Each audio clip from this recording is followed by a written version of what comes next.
колеги, скъпи ученици! Имам честта да ви приветствам от името на кмета на нашия град, госпожа Йорданка Фандъкова, и да споделя с вас, че София е първата община в България, която прие стратегия за интелигентна специализация. Ние вярваме, че инвестицията в обучението по предприемачество е ключов елемент от развитието на иновациите в нашия град. Първото и основно е инвестиция в човешкия капитал и насърчаване развитието на предприемаческите умения.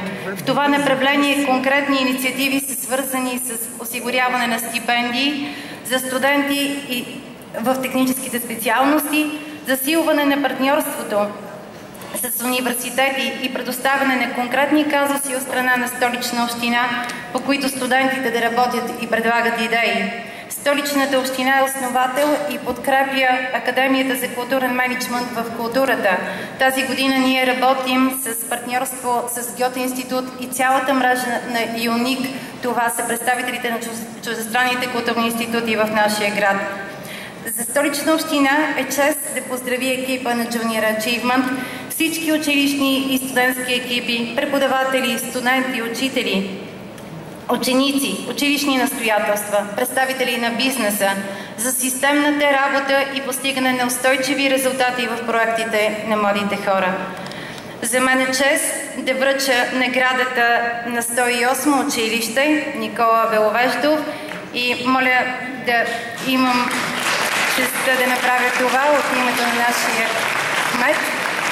Ще кажа само няколко мотива защо тази награда се дава на това училище, защото е постигнат мащабен обхват на преподаване на предприемачески програми от начален до гимназиален етап, защото дългосрочно реализира прием по профил технологичен, защото активно участва в множество програми, проекти и инициативи на Junior Achievement, защото постига сериозно повишение на мотивацията на учениците чрез въвличането им в практически програми по финансова грамотност и през ноември 2015 година 108 средно общообразователно училище бе домакин на официалния старт на второто разширено издание на проекта. За мен е чест и очаквам да връча тази награда.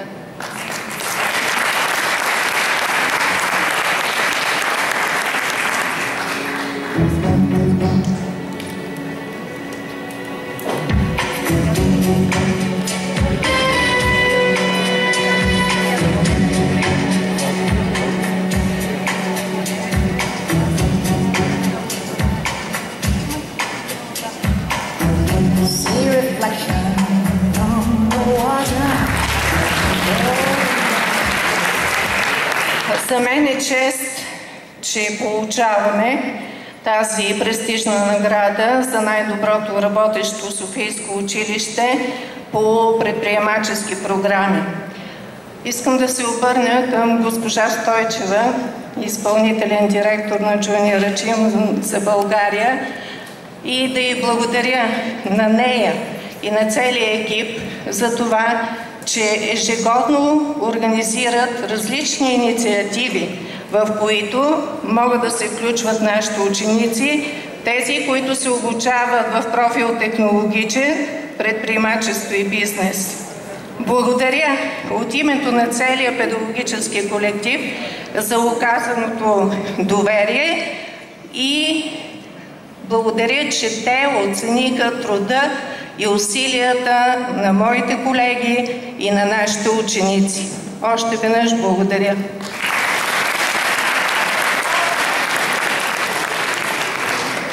Ние също така благодарим и на госпожа Едрева за това, че беше при нас. Също така много благодарим отново на господин президента на републиката Росен Плевнелиев, който беше при нас в този толкова важен момент. Неговото присъствие е знаково. Бих искала отново да ви поканя да го поздравите. Налага се, за съжаление, да присъства на друга церемония, така че...